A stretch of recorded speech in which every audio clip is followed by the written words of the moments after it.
good afternoon, everybody. We have a huge pleasure to be with you today for this panel about the future of cultural institutions. We will be exploring the subject of what are the future, how we redesign the cultural institution today. My name is Urszula Gleisner. I'm a program curator for Stopsia for 4 years, this first year for United XR, and I'm in XR ecosystem for over 10 years, working with festivals, institutions, and producers on different digital and immersive projects. And I have huge pleasure to welcome with me, as you said, 3 fantastic ladies. So I'm very honored to welcome Myriam ACHARD. Myriam, you are head of New Media Partnership and Public Relations Centre in Canada. Welcome. Amandine JEANSON, Digital Project Manager of Palais de Beaux-Arts de Lille in France. And Charlotte Benedetti, Director of Le Pavillon in Belgium. So welcome.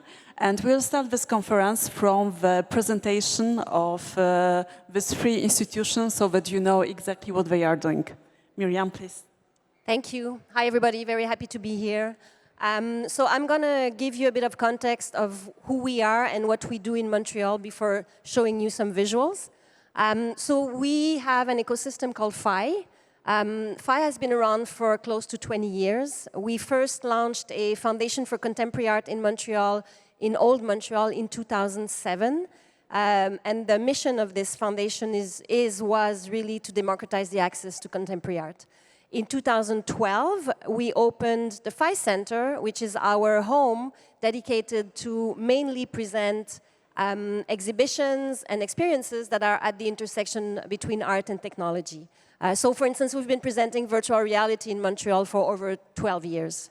In 2019, we launched our studio, so FI Studio, that is really our entity that is producing content.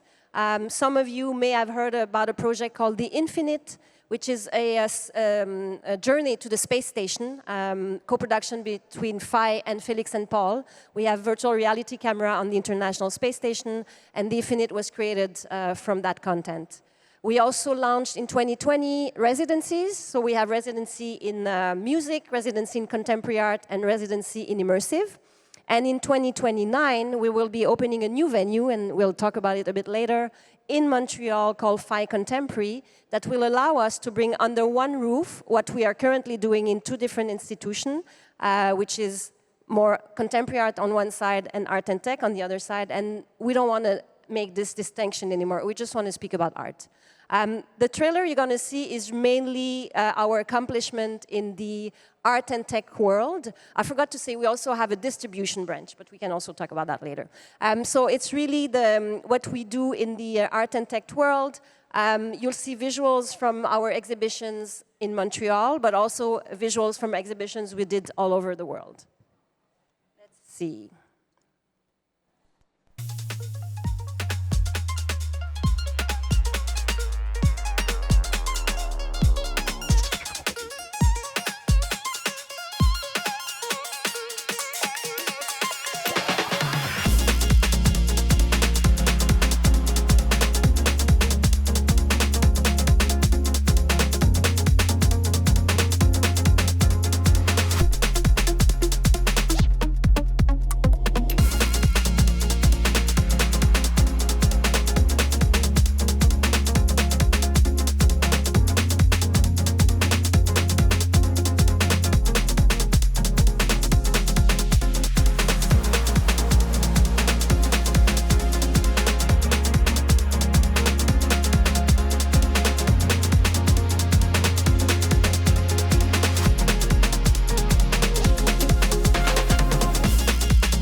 So some of the works you've seen in the presentation are works, experiences that we produced.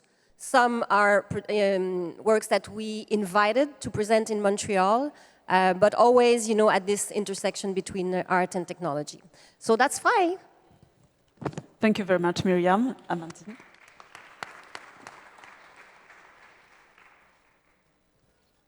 Hello, everyone. So, thank you, Urszula, for the invitation. I'm really glad to be here.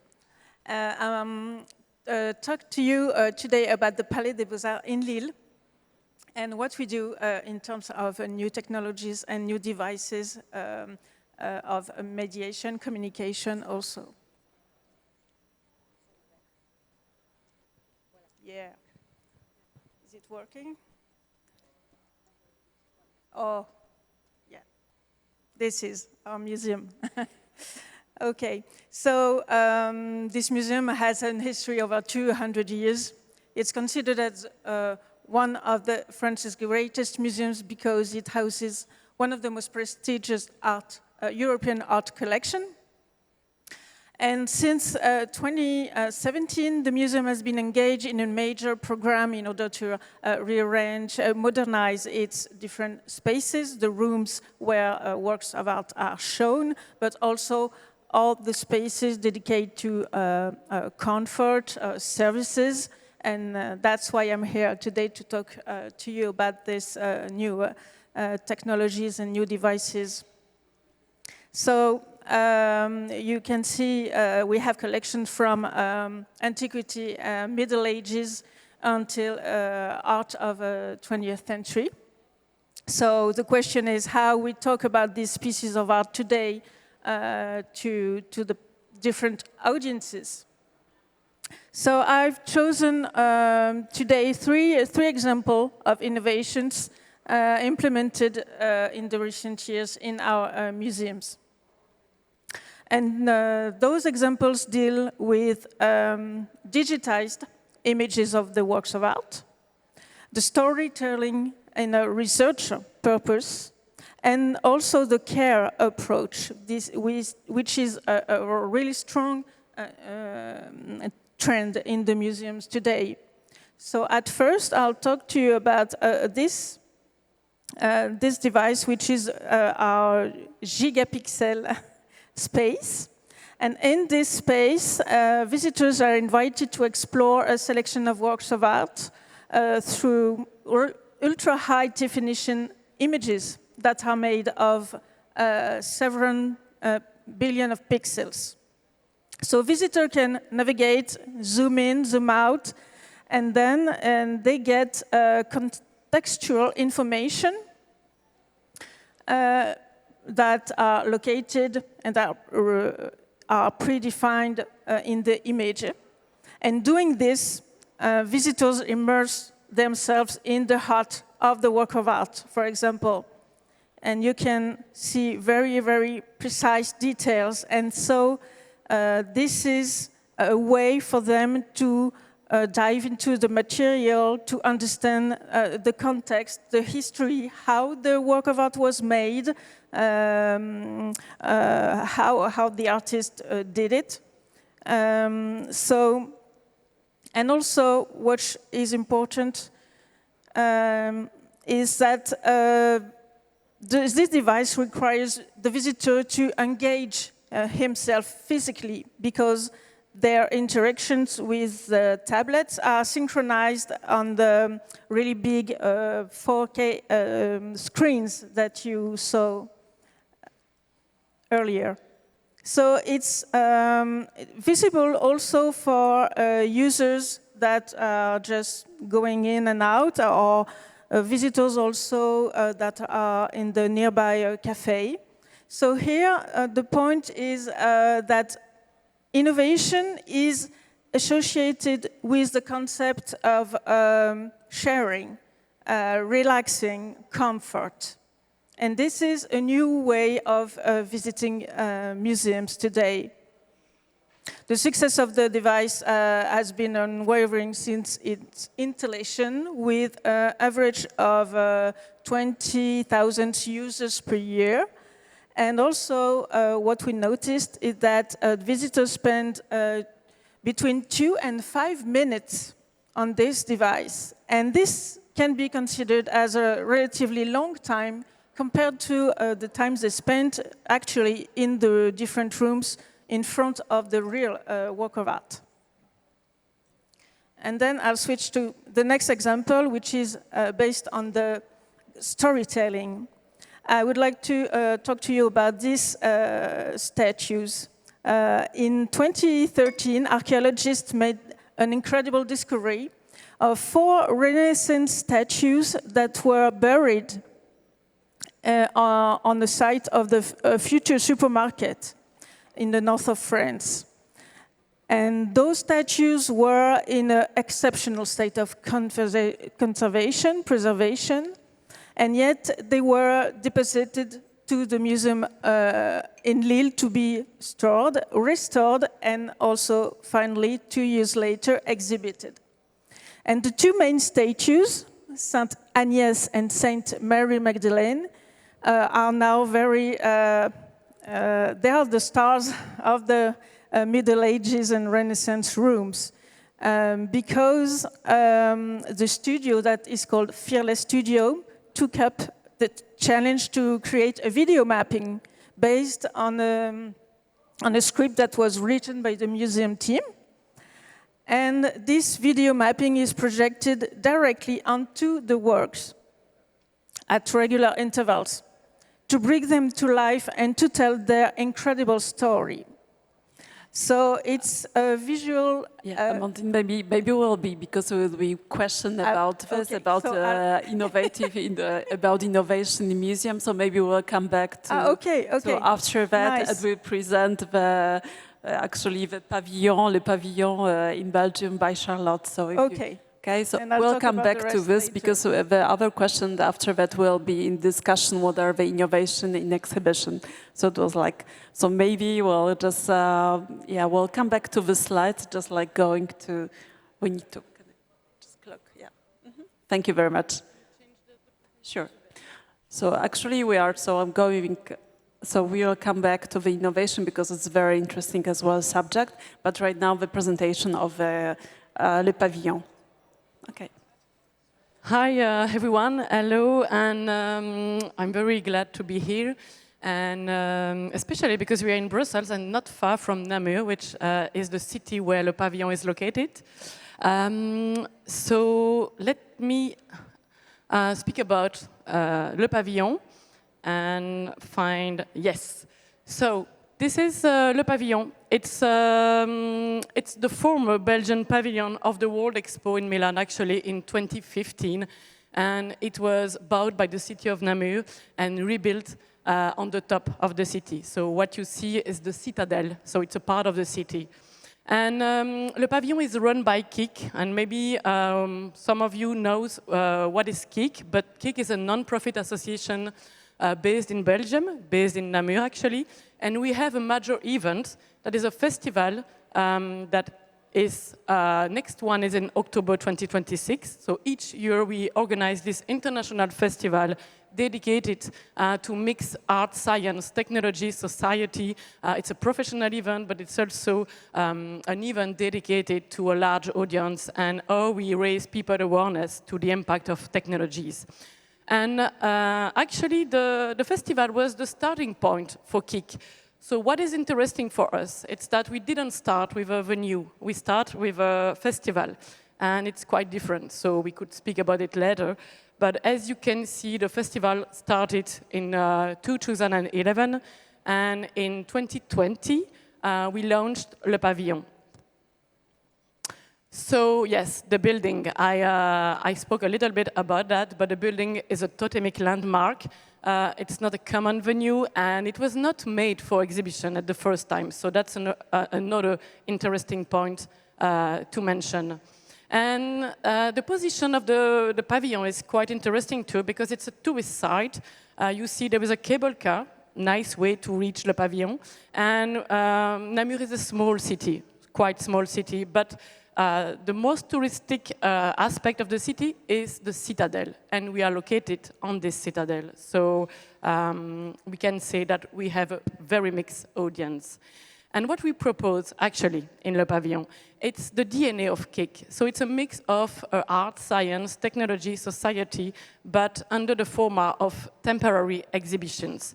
So we mix digital art, we mix science, the experience, of course, and we can speak about it later, innovation, and I would like to show 2 videos, because it speaks better than an explanation.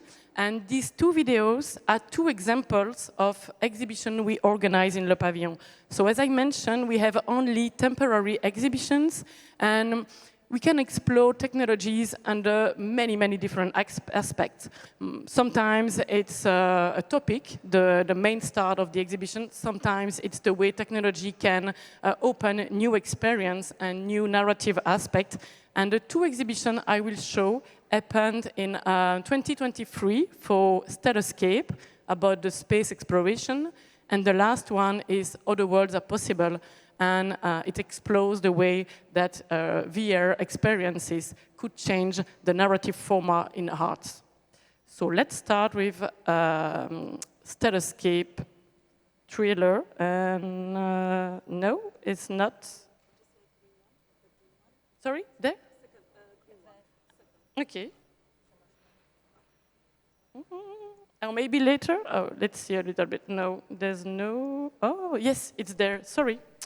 It was in the end. Let's go.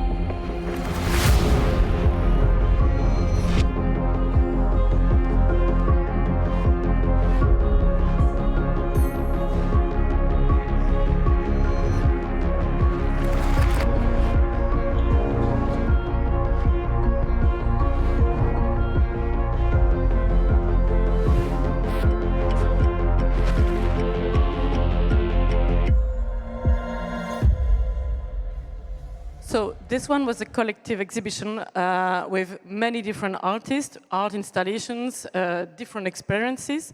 So it's a type of exhibition we show in Le Pavillon.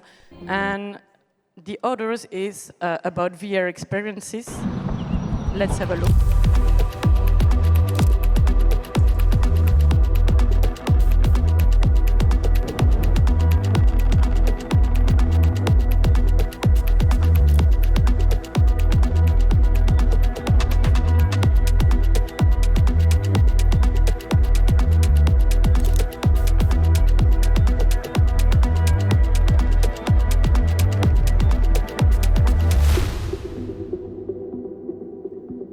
So what is interesting to mention with these 2 videos, and I will go a little bit earlier because this one, well, it's that Le Pavillon is a laboratory for us. It's a playground where we can explore many different types of experiences, and that's, of course, super interesting for us and very enthusiastic to work with this building and all the topics and the way we want to explore it. But what is interesting also is that, yes, I like this, this word from Naim June Paik, explaining that a mix between human and technology is always good. And it allows me to speak about foster relationship. That is super important in our place and our venue, because we have a very large audience with mixed people, with old person, with schools, with tourists, with tech-savvy people. So how do we arrange, how do we meet them together with the exhibition? And until now, our feedback and our answer to that is embodied mediation with mediators that are mainly students that we coach and help them to be able to speak about the artworks, organizing debate, and create a bridge and a link between art and people. So that's it for me, and if you have time, and if you don't leave Belgium too soon, you can come to see the next exhibition, so the current exhibition, Temps Suspendu, at Le Pavillon. It's open until 10 of May in 2026. Thank you very much. Thank you very much, Charlotte. So right now, as you see, we have 3 very different cultural centers. So my first question to you is about spaces itself. So what is today, how do you redesign the space, that it's not only the like a static space that we visit, but it's more like a living ecosystem. Maybe I will start, Amandine, by you, because you were, for many years, you are really thinking about it.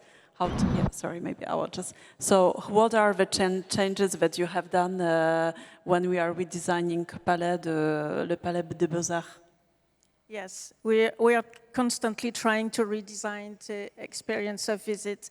Like you said, we host many different typologies of visitors, from very, very young children, and we are now even experiencing babies, visits for babies.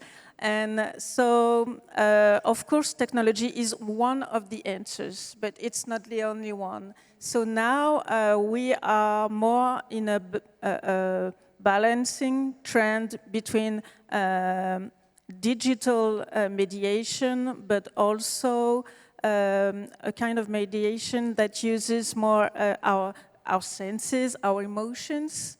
And so for the young people, they can play, and they can experience they can listen to stories, and they can.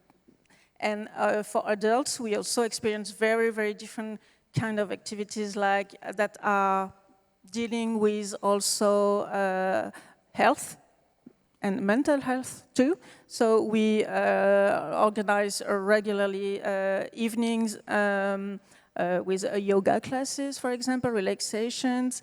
And I don't think we have to oppose technology and these kind of activities, because they can go together. For our last exhibition, we have imagined an audio. Yeah, and you could only visit the exhibition contemplating the works and listening to a selection of old times music extracts that would immerse the visitor into the atmosphere of the paintings. And that's it, and that's all we need. And maybe because for many, many years we had the will to give as much information as possible to the visitors, thinking he was waiting for that, but not every visitor. So we have to talk to the sensibility of everyone. And technology can be the answer, but it's not the only one. So yeah, and as well as we exchange, you told as well that you open like a space, digital space that is accessible next to the cafes, to make as well this word that everybody can jump and just take a coffee and experience art. So this is really very interesting. And Myriam, I'm going back to you, because we are opening a new center.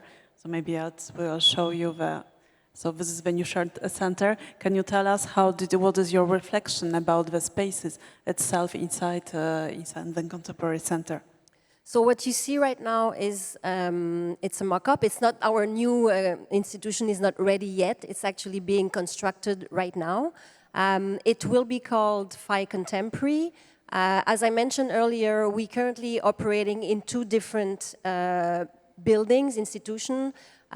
Everything is located in Old Montreal, and this new one is also located in Old Montreal. And Phi Contemporary will allow us to bring under one roof what we've been doing for 20 years in two different buildings. And as I said again earlier, we don't want to have to make this distinction anymore between contemporary art and technology. It's just going to be about art. And sometimes it will be heavy on tech, sometimes less. We're just following the lead of the artist. This new institution will be approximately between, I think, a bit more than 6,000 square meters of gallery spaces. We will have public spaces where people will be welcome to hang out, to work. Some of our exhibitions will be free access, some will be not. Always, though, accessible to as many as possible. We are currently, for instance, in our current institution, it's free for kids, for school groups, for people from the First Nation. We have special rates for all elderly and also students. And this will also go to the new institution. And just maybe for if you're interested in architecture, we did an architecture competition, international, when we were ready to launch the project. And we welcome 65 applications from all over the world, which is for a project like that really a lot. We're not the Met, we're not the MoMA, we are a project in Montreal. So 65 application was really, it was really incredible. We had an international jury. The jury had to narrow it down to from 65 to 10 to 5 to 3 to 2 and to 1. And the consortium that won the architecture competition, it's a consortium between a Montreal-based firm called Pelletier de Fontenay and a Berlin-based firm called Kuhn-Malvesi. And they really are embracing the Montreal tissue, and they've been coming, the Berlin, been coming to Montreal a lot to understand, you know, what works in Montreal, what doesn't work. Don't forget, winters are very cold in Montreal, so you cannot, you know, do the same thing that you would do, for instance, here or anywhere else in Europe. So this is really, this will open in 29. It's gonna be, it's our, it's really the legacy of our founder. Her name is Phoebe Greenberg, and you're all invited for the opening. Thank you very much. So this is as well announcement. And Charlotte, what are you? How did you design actually? Have you got spaces like that there's more interactive? Yeah, actually, well, Le Pavillon is limited in terms of square meters also. So we tried different functions, we mixed different functions. But I have to say that it's today it's a question of how we create living ecosystem, of course, but also how we give a feedback to financial issues. And I would say that it's something also leading the way we think Le Pavillon, the way we organize a pavilion cafe, for example, the way we create new connections between an audience that is coming during the summer and it's not the same of the audience during the year, and how we give a feedback to that. So I would say that this kind of living ecosystem and this kind of reflection is sometimes give me the idea that it's a real-time reflection all the time, a real-time analysis of the context of your audience, how you give a feedback. And sometimes it's a non-stop reflection laboratory. So yes, I would say that I say that we are a festival at first, and the festival was made by two self-made men, though we were not an institution, a cultural institution at first. And I think maybe it gave us this free aspect to embrace the goal of a cultural venue. So it gave us also, I don't know, the freedom to imagine this venue not with specific things, but with a lot of freedom and a lot of ideas that we wanted to test, explore, and experiment. Can I just quick something, because add something what Charlotte says is really inspiring, and we will bring to this new institution what we've been learning for the last 20 years, and I think that's really important. And all the learnings, you know, what to do, what not to do, what we've been trying in the foundation, in the Phi Center, is really going to culminate in this new venue, and this is really exciting. So as well, another form that is very as well exciting, and you are experimenting, is new way of exposition. So can you, Amandine, as well, you started to tell about mapping that you are, so I would like to, so maybe before going to mapping, so Charlotte, because as well, can you tell, let's start the subject about what are the new experimental forms in the exhibitions, like in immersive, digital, or what can you tell us about more what you are experimenting? I start. Yes, about that, it's so. No, I won't speak about this one now. About the immersive laboratory and immersive experience, we had the chance to be part of a Creative Europe that is starting in a few weeks, actually. And it's a consortium of 13 different partners that are together to create a new immersive experience together and test it in Le Pavillon for the first time. And it's super interesting to have this kind of opportunity, because in terms of what we can do in terms of new exhibition, of new format, at first it's a question of resources. And of course we don't always have them. So we have to use the tools we have around us, and sometimes it's just a mediator to speak with the visitor about an art installation. And sometimes we have this opportunity with Creative Europe program to test and implement new immersive experience. So that's a great opportunity for us, and it starts now, and the first test will be in 2027, and I'm super excited to see how it's going to happen. Okay, so bringing forces together to have more innovations. Amandine, could you tell us more about, because at the beginning I stopped you, but it's about mapping. I would like to give you two examples. Your question made me think of two new format of a temporary exhibition. It was called Experience Goya, on Goya's painting, and more recently Experience Raphael, because the Museum of Lille hosts a wonderful collection about 40 drawings, original drawings by Raphael. And so those new types of exhibition were, firstly, they were motivated by a sustainable lending policies, because you know how expensive it is to borrow some work of art that sometimes come from Japan or United States or whatever. So in these exhibitions, the works came mainly from a European museum first, and then they were completed by audiovisual installations, displays, that would show something else, something you can't see when looking only at the drawing or the paintings.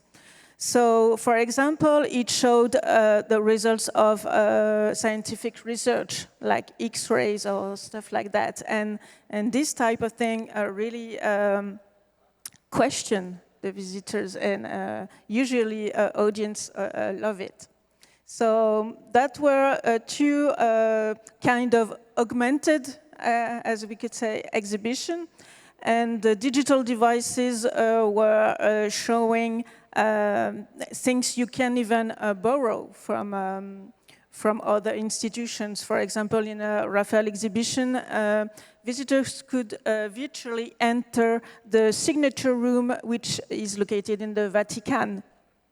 And through videos, the different stages of the drawing composition of the frescoes were shown, and the entire chapel room was reconstructed in a real full size. So that was really impressive work, and it goes along with our first mission, which is to make a visitor discover all the heritage that we own, but which is also all over the world in other museums or institutions, and that we can't borrow or that can travel. Okay, so we have like a different as well form of experimentation. Myriam, what are the other forms maybe that we are testing in exposition or mediation in Centre-Phi? So at FI, we really put a lot of emphasis on context and mediation. This is really what is really highly important for us. What I mean when I say context is that we approach every exhibition almost like a theater piece. So we set the tone. Even before entering, for instance, a virtual reality experience, you will be put in the context of what you're about to see. So again, like a lot of, almost like theater, so we do a lot of decor. So this is the way we approach things, always. Even in exhibitions that are not tech-based, we do the same thing. It's really, really important. And then mediation is key to everything. And we have a group of incredible mediators that have been with us for like 10 years, 15 years. They stay with us. And they are really the ones that will make a difference on the audience experience. I always tell the mediators, I'm your #1 fan because you're going to make a difference. And it's really important, specifically in with virtual reality experiences, that you know, a lot of the audience are coming for the first time. They never tried VR. There's a bit of a discomfort, or even sometimes a bit of they are afraid. So the mediator are really there to help them start this journey. And they are also there at the end, because you never know. Like sometimes it's experiences that can be very powerful, emotional. People want to talk about it after. So yeah, context and mediation is key to everything we do. And just what is the return of the audience? Because once with these new forms, have you got, what are the feedbacks of the audience? I mean, depends on the experiences, of course.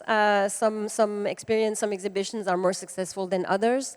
A lot of the comments, because we do survey after everything, is talking about the mediators, which is really incredible. We are also seeing a lot of comments, you know, like, because what we do in Montreal, I don't want to say that we're better than anybody else, but we are, you know, we're pioneers. We are presenting virtual reality for 12 years. So it's always, people are always saying, when we come to FI, we know that they think a bit out of the box, and the proposition is going to be unique. So this is really a lot of what people are talking about after the exhibition. Okay. So maybe next question is about sustainability of digital artworks, because we see here that the technology is moving very quickly.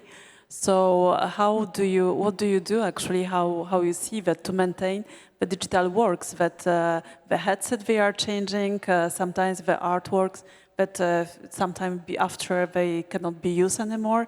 So what is the way to create more sustainable artworks in digital? So maybe Myriam, for you, I come back as you are pioneer in immersive. I mean, we do our best, you know, to reuse the material we have for different exhibitions. The fact that we are also a distributor, we have a lot of headset and a lot of technology and a lot of computer. And again, we try to reuse them as much as possible. But at a certain point, you know, like, I don't know how to say in English, but there's a French expression says, c'est de l'obsolescence programmée. There is nothing you can do anymore with VR headset. So we try our best. We are not magicians. We are aware that it's not always sustainable, but yeah, again, we do our best. And Charlotte, you in Le Pavillon? Actually, we are supported since a year now with a French collective, Les Augures. Maybe you know them, and I think they are working with you. Yeah, you are part of it, and they are super great persons, and they help us to improve our approach about sustainability. And the first work we are doing now with them is to create a grid to analyze the artworks when we.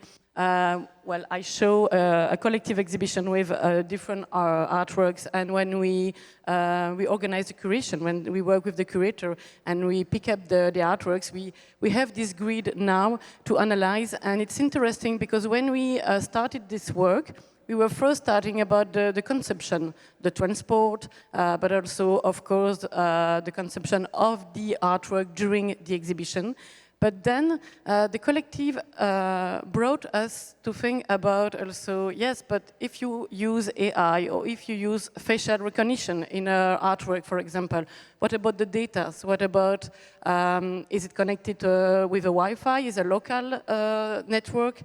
And actually, I have to say that there's a lot of questions that we were not aware about, and this work with them helped us a lot to create these old questions that we use now. It's a lot of work, of course, and we, as Myriam, we try to do the best, but it's better to take this moment to note all these questions, because you need to put them into your curation work, of course. So that's what we are doing for now and implement for the next exhibitions. And Amandine, I know that you are participating in the French initiatives about on the subject. Can you tell us more? Yes, and as Charlotte said it, what's important is that we meet, I don't know, every 2 or 3 months, and then we take the time to think about how to do this, how to face the question of sustainability. We can do our best with the material, equipment we buy, but it's very small actions. And just to have the time to take one full day to think about it, and then through the workshops and everything, bring a really fundamental question and take the time to think about how together we can manage this. This is really, really great, really inspiring and stimulating. And for the other, besides that, I mean, the museum, as others, we have invested in our own audiovisual equipment, so we use it and reuse it exhibition after exhibition. And regarding the digital displays around the museum, we have about, I think, 15 displays actually, and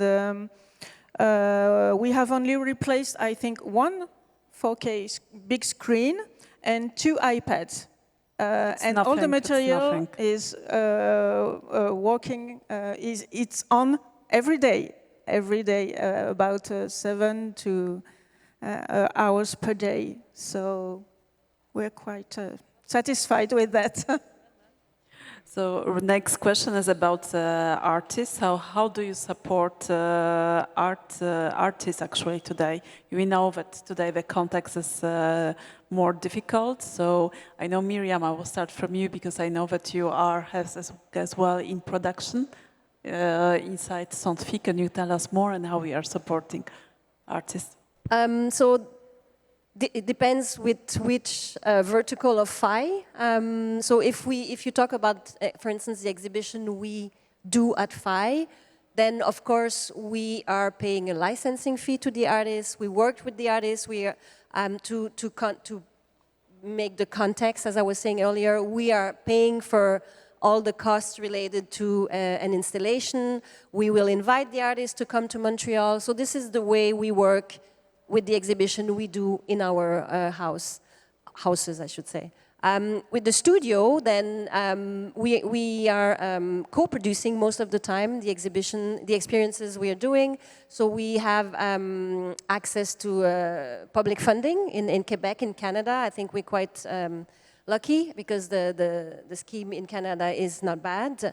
And then we will work with local artists, international artists. Depends on the project. And then we have residencies. It's also a way for us to help and support artists.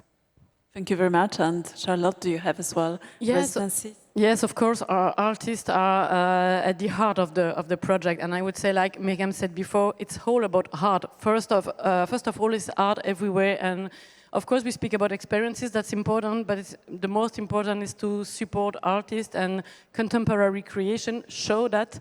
So the first thing is to show their work, and take the opportunity of key moments like the KIKK Festival to show the work to professionals, curators that could help them to make circulate their work. So make circulate their work is the key word of what we can do to help them in order to support their creation.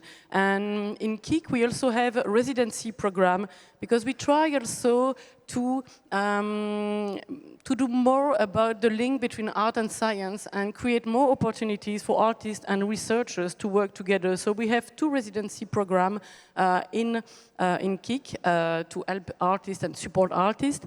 And the last thing is, again, Creative Europe project. That's a great opportunity for us to support artists. We have a Creative Europe project now, it's Co-Vision. And the project is supporting artists to create a new installation and then make it circulate between different festivals in Europe. So that's exactly the kind of project we are really proud of because it really helps artists to show their work. So that's one of our best mission, of course. So this is about slides, more be about cohesion. So yes. if you want. So I can have a word.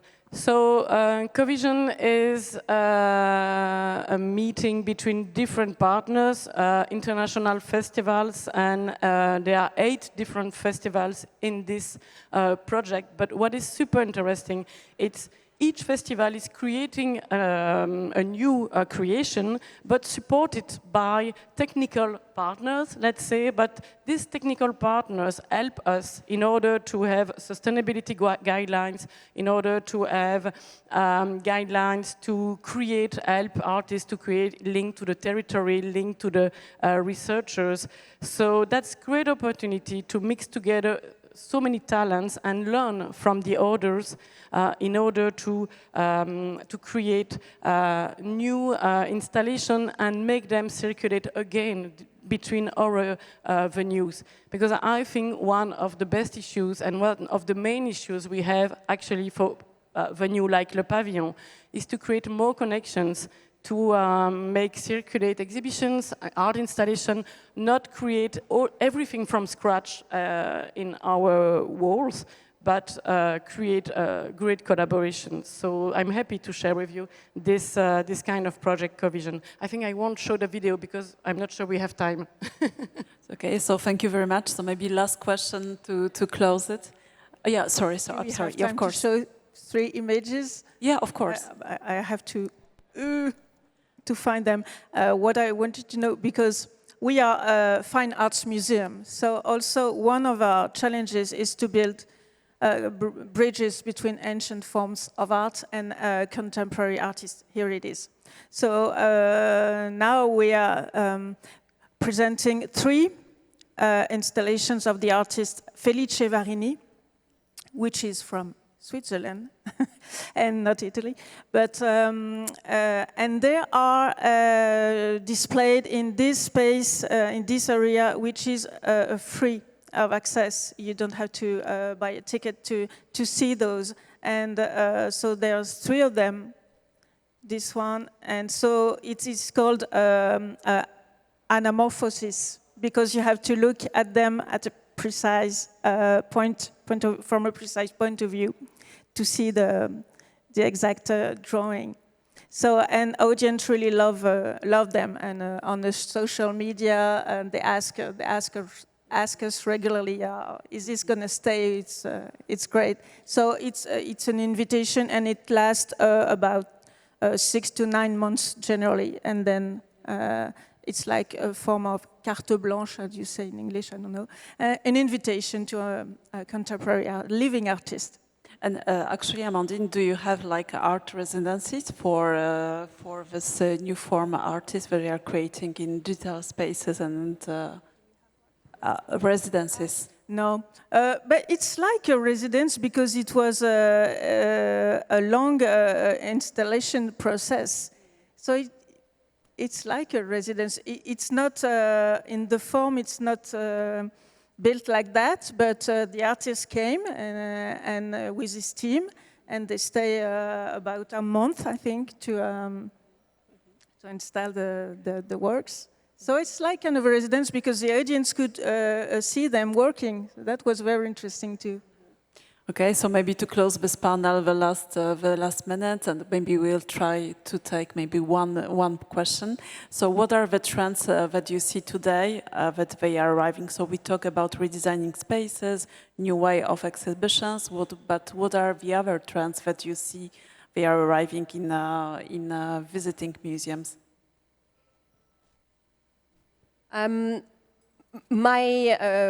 I'm obsessed right now with the intersection between performing arts and technology. So it's not necessarily like, you know, answering that question, but this is what I'm really interested in, and we just produced a piece called Blur that is at this intersection, and I hope that museums, galleries will integrate that form of experience in their proposition, in their programming.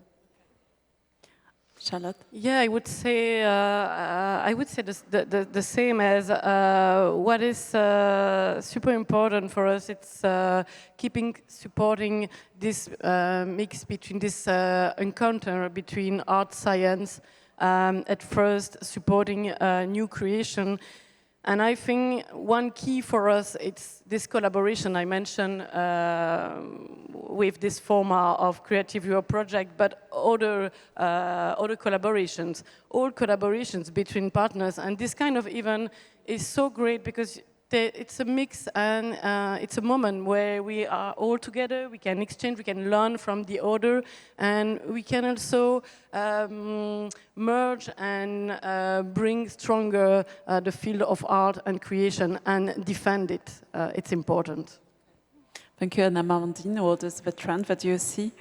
I think what's important today is to rethink technology and here also the need of the people of spaces for disconnect, to just relax and accept that places of art can be these places of disconnection. But we can also disconnect with technology, so that's but both things are combinable. So I think we have to think both ways. So maybe we can take one or two questions from the public.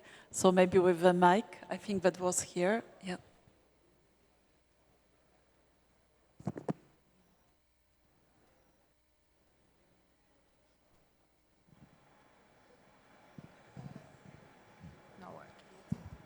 Hello. Oh, hi. So I am an international artist. I'm based in London, but my own nationality is Chinese.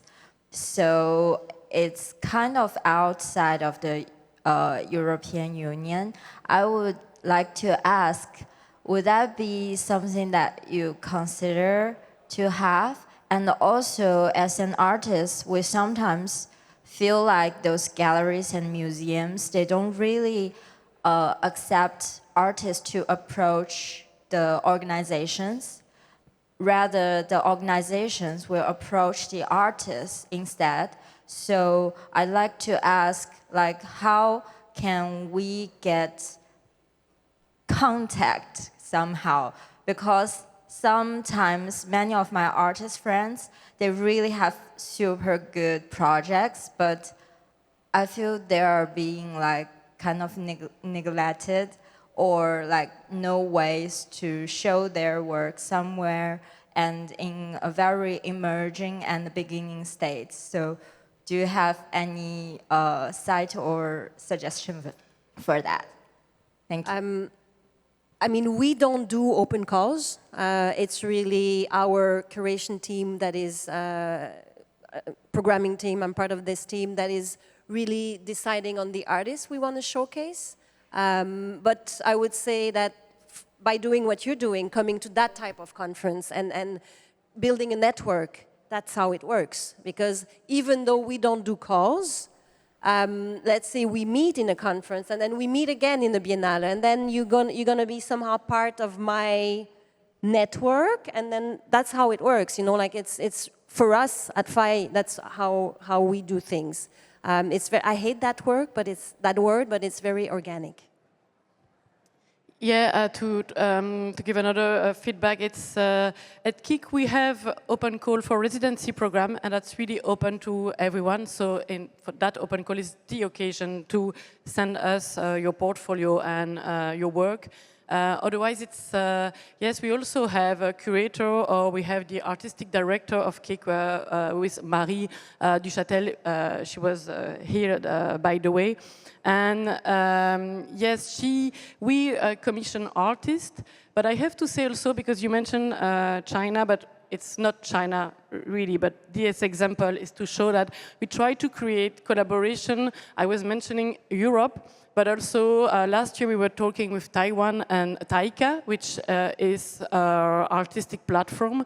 And if you are connected to a local platform or a platform that we can, it's also a way to connect with other institutions, because yes, we have to admit that we can't treat all the artistic proposition, and if we could, it would be super, of course. But there are many ways to reach an institution like KIKK, and it could be a collaboration with a gallery in different countries. It could be an open call of residency program, and of course, do not never hesitate to send mail. We always take care about that, and we always give a feedback because it's super important. But of course, we can promise that it's possible to give an opportunity to each situation. But I don't want to give you the idea that it's not possible to reach institution when we say that artistic creation is in the middle of our mission. Of course, it doesn't have sense. So you always can write to institution, but don't hesitate to use, like Myriam say, this network occasion, this network moment, link with galleries in around you and in local area, and also, of course, open call for residency program. It's a good occasion also.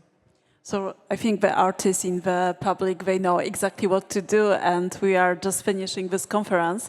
So don't hesitate to approach and talk with Myriam, Amandine and Charlotte. And from my side, thank you so much. So big bravo for this very fantastic center.